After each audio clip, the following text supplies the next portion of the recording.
Hello दोस्तों, मैं हूं उदय रंजन और आज आपके लिए एक वीडियो लेके आया हूं जिसमें मैं आपको बताऊंगा वोडाफोन आइडिया लिमिटेड के बारे में। अभी हम लोग यहां पे देखेंगे। देखिए, अभी कुछ इन्वेस्टर्स का पूछना है कि यहां पे 16 रुपीज़ के प्राइस पे चल रहा है। प्रीवियस डे 2.75 रुपीज़ बढ़ के ये 20% के बढ़त पे ये बंद हुआ है। तो 20% इसमें एक दिन में ये इंक्रीमेंट होना ये कोई छोटी बात नहीं। तो आखिर ये क्यों हुआ है और कैसे हुआ है ये चीज़ हम लोग देखेंगे। ठीक है, तो यहाँ पे हम लोग मैं आपको पहले इसका फंडामेंटल थोड़ा सा बताऊंगा और आखिर इसमें न्यूज़ क्या है सबसे पहले हम लोग न्यूज़ देखेंगे। तो यहाँ पे देखिए, ये वाला जो न्यूज़ है मैं आपको दिखाना चाहूँगा। ये न्यूज़ है स्टॉक मार्केट न्यूज़। देखिए, 9/11/2023, 9/11 मतलब ये पहले का है, 9 नवंबर का है। तो इसमें क्या हुआ था, Vodafone idea surges after the Bombay high court verdict. आखिर हाई कोर्ट का वर्डिक्ट क्या आया था। हाई कोर्ट ने यहाँ पे बोला है, देखिए यहाँ पे आप लोग सारा चीज़ पढ़ सकते हैं।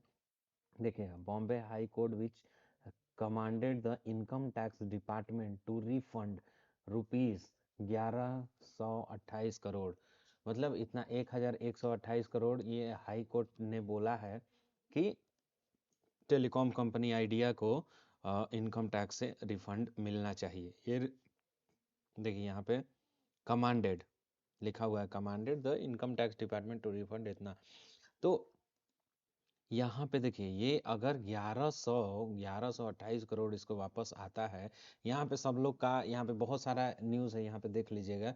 मतलब टाइम बैड किया गया था। देखिए यहाँ पे the Bombay high court delivered its judgement on Wednesday concern as assignment order by the fiscal year 16 to 17 issued by the IT department against Vodafone Idea. The court the declared the order time barred and unsustainable, leading to a refund declared by in favor of Vodafone Idea। तो देखिए यहाँ पे मतलब उन्होंने बोला था कि ये आपको करना चाहिए, इसमें आप लोग देख सकते हैं। और ये चीज़ आप लोग को रिफंड करना पड़ेगा, चाहे 1 महीना में कीजिए। ये यहाँ पे देखिए, ऑर्डर टाइम बैड किया गया है, टाइम बैड एंड अनसस्टेनेबल बताया गया है। ठीक है, the court declared the order time bad and unsustainable, leading to the refund decree in favour of Vodafone Idea. मतलब वोडाफोन आइडिया को यहाँ पे रिफंड मिलने वाला था और वो कब मिलने वाला था ये हम लोग को पता नहीं था। यहाँ पे बहुत सारे इन्वेस्टर्स ने वेट किया, बहुत सारे जो भी प्रोमोटर्स थे वो वेट कर रहे थे यहाँ पे कि आखिर वो कब इंक्रीमेंट होगा यहाँ पे और कब वो वर्डिक्ट असली में यहाँ पे धरातल पे लागू होगा। तो यहाँ पे देखिए, यहाँ अगर मैं आपको दिखाना चाहूँ कि ये कल का न्यूज़ है। आइडिया लिमिटेड ने लगातार चौथे दिन बढ़त हासिल की है, जिससे शेयर गुरुवार को 4.12% बढ़कर 52 सप्ताह के शिखर पे। देखिए, गुरुवार गुरुवार किस दिन था आप लोग यहाँ पे देख सकते हैं। मैं आप लोग को इसका चार्ट दिखाऊंगा।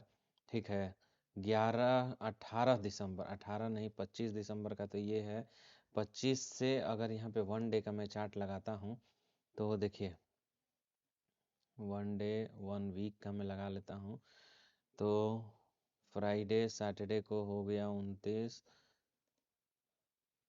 यहाँ पे थर्सडे, थर्सडे 28 तारीख है। ठीक है, 28 तारीख को, ये 28 तारीख का मैं आपको न्यूज़ दिखाने वाला हूँ। 28 तारीख को ये 4.12% चढ़कर ये मतलब 52 सप्ताह के 52 वीक हाई पे चला गया था और वो 14.65 रुपीज़ पे बंद हुआ था। अगले दिन देखिए, अगले दिन ये कंपनी 20% का उछाल मारती है और 16 रुपये पे जाके बंद होता है। पिछले 6 महीनों में मूल्य दोगुना हो गया है, जिससे कंपनी का बाजार पूंजीकरण 70,000 करोड़ रुपए तक पहुंच गया है। इसमें बी एनएसई में 70,000 करोड़ रुपए, बॉम्बे स्टॉक एक्सचेंज पर ट्रेडिंग वॉल्यूम में 1 करोड़ शेयरों में बदलाव देखा गया है, जिसकी राशि इतना है। इसको तो हम लोग छोड़ देते हैं यहाँ पे। देखिए यहाँ पे वोडाफोन आइडिया के शेयर में तेजी बॉम्बे हाई कोर्ट के एक हालिया फैसले से प्रेरित हुई। अब मैं जो बताने वाला हूँ आप लोग यहाँ पे देखते रहिए और उसी के कारण ये यहाँ पे बढ़ रहा है। हालिया फैसले से प्रेरित हुई, जिसमें आयकर विभाग को अगले 30 दिनों के अंदर, देखिए पहले यहाँ पे टाइम बैड नहीं किया गया था और अनक्लेम्ड था। देखिए यहाँ पे आप लोग को जो दिखाया मैंने पहले, उसमें टाइम बैड नहीं था। ठीक है, लेकिन अब क्या करना है, 11,128 करोड़ रुपया ब्याज और ब्याज सहित वापस करने का निर्देश दिया गया है, वो भी कितने दिन में, 30 दिनों के अंदर। तो अगर मान लीजिए कि 28 तारीख को आया है ये, तो अगला जनवरी के 26 तारीख तक टोटली यहाँ पे वापस कर देना है 1128 करोड़। देखिए, 70,000 करोड़ की कंपनी में अगर 1,000 करोड़ इसमें आता है तो कंपनी का मार्केट प्राइस तो जरूर बढ़ेगा। तो अदालत के आदेश का खुलासा वोडाफोन आइडिया के एक्सचेंज फाइलिंग में किया गया था एक कमाई कॉल के दौरान। सीईओ अक्षय मुंद्रा, देखिए सीईओ हैं अक्षय मुंद्रा के बयान के बाद कहा गया था कि फंडिंग से संबंधित चर्चाएं आगे बढ़ रही थी और इस तिमाही के भीतर समाप्त होने की उम्मीद थी। इसी तिमाही में मतलब दिसंबर वाले तिमाही में इसको ख़त्म करने का उम्मीद किया गया था, लेकिन वो लास्ट में ही ख़त्म हो गया। मतलब 29-30 तारीख तक इसको कोर्ट का वर्डिक्ट आ गया और 30 दिन के अंदर इसमें वापस करने का ये निर्णय ले लिया गया। ठीक है, यही था न्यूज़ हमारा। कंपनी के स्टॉक प्रदर्शन संकेतक दर्शाते हैं कि इसने अपनी विभिन्न अवधि के सिंपल मूविंग एवरेज से ऊपर कारोबार किया है। देखिए यहाँ पे ये भी बताया जा रहा है कि सिंपल मूविंग एवरेज से ऊपर चला गया है। रिलेटिव स्ट्रेंथ इंडेक्स, अब मैं ये सारे जो चीज़ हैं ये एसएमए और रिलेटिव स्ट्रेंथ मैं आपको लाइव बता देता हूँ। यहाँ पे देखिए, हम लोग बोलने पे विश्वास नहीं करते हैं। यहाँ पे हम लोग देखेंगे टेक्निकल चार्ट पे मैं जाता हूँ। देखिए वोडाफोन आइडिया, वोडा आप लोग को दिख रहा होगा 20% के बढ़त के साथ बंद हुआ है। चार्ट में आप लोग को ओपन करके दिखा देता हूँ। यहाँ पे देखिए, अब इसका मैं आपको एसएमए लगाता हूँ। यहाँ पे पहले तो आरएसआई हम लोग लगा के देख लेते हैं कि ये हमारा ओवरबॉट है या ओवरसोल्ड है। यहाँ पे देख लीजिए ओवरबॉट की कैटेगरी में आ गया है, 70 से ऊपर चला गया है, 71 पे चला गया है। लेकिन अगर नीचे भी आता है तो बहुत थोड़ा सा इसमें करेक्शन देखने को मिलेगा, क्योंकि ये ओवरबॉट है। तो थोड़ा सा अगर नीचे आता है तो ये उसमें आ जाएगा। देखिए यहाँ पे भी देख लीजिए ऊपर की तरफ में गया था और थोड़ा सस्टेन किया ऊपर की तरफ में, और फिर यहाँ पे ऊपर गए। यही 1 नवंबर वाला है। देखिए 26 अगस्त और ये नवंबर, 6 नवंबर को देखिए मार्केट में कितना उछाल आया है। ठीक है, देखिए 6 नवंबर को तो मार्केट नॉर्मल रहा, लेकिन उससे पहले यहाँ पे बहुत ही ज़्यादा। और देखिए इसका अगर हम लोग देखना चाह रहे हैं कि इसका लोएस्ट पॉइंट क्या था। देखिए 5 रुपये पे कंपनी कब ट्रेड कर रही थी, 31 मार्च 2023 को, और अब भी देखिए 16 रुपये पे चला गया। 3 गुना अगर प्रॉफिट 9 महीने में मिल रहा है तो बहुत ही ज़्यादा अच्छा है दोस्तों। तो यहाँ पे आरएसआई तो हमने दिखा दिया। यहाँ पे अब देख लेते हैं, अगर हम लोग ईएमए देखते हैं।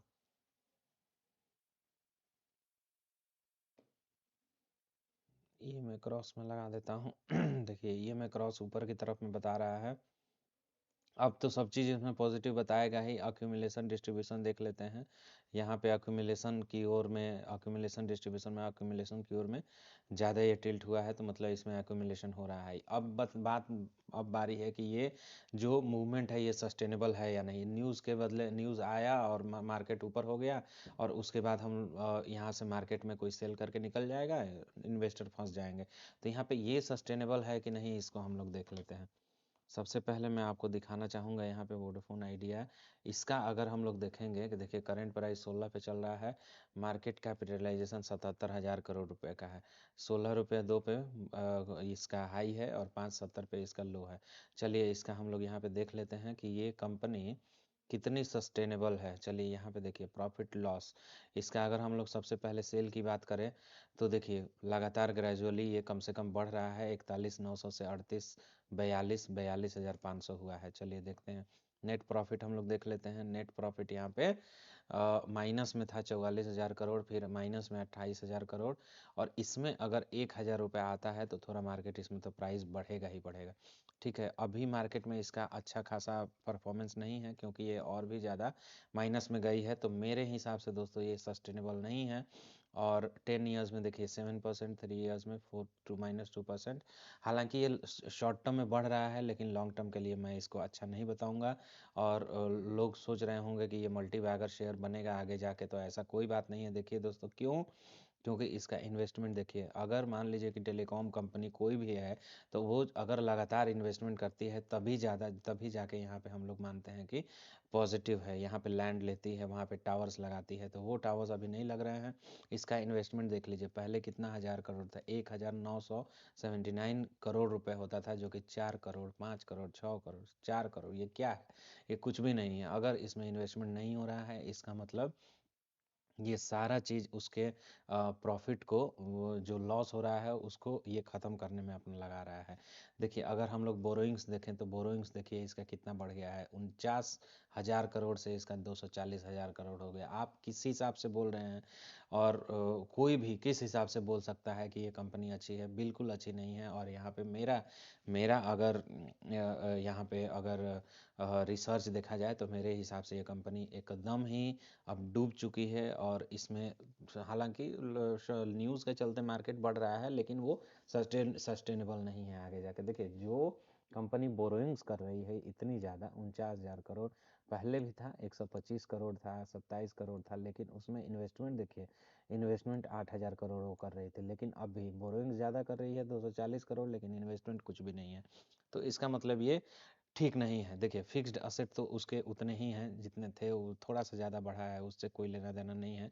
लेकिन अगर हम लोग रिजर्व्स भी देखें यहाँ पे, तो रिजर्व्स भी इसके पास नहीं है। पहले हुए करते थे 21,000 करोड़ यहाँ पे, अब क्या है, माइनस में है 1,39,000 करोड़ दोस्तों। तो इसीलिए मेरे हिसाब से ये कंपनी एकदम ही अच्छी नहीं है, और ये एक न्यूज़ के चलते सिर्फ बढ़ रहा है। अगर शॉर्ट टर्म में चाहिए तो 1-2 दिन को के लिए इसको बाई करके आप लोग छोड़ सकते हैं। 1-2 दिन के बाद अगर मार्केट नहीं बढ़ता है तो स्टॉप लॉस लगा के निकल सकते हैं, लेकिन ये लॉन्ग टर्म में कोई भी होल्ड मत कीजिएगा आप लोग। ओके, थैंक यू दोस्तों। अगर वीडियो अच्छा लगा तो आप लोग इसको लाइक शेयर ज़रूर कीजिएगा, और चैनल सब्सक्राइब कर लीजिएगा नए यूजर्स जिन्होंने नहीं किया है। Okay, thank you so much दोस्तों।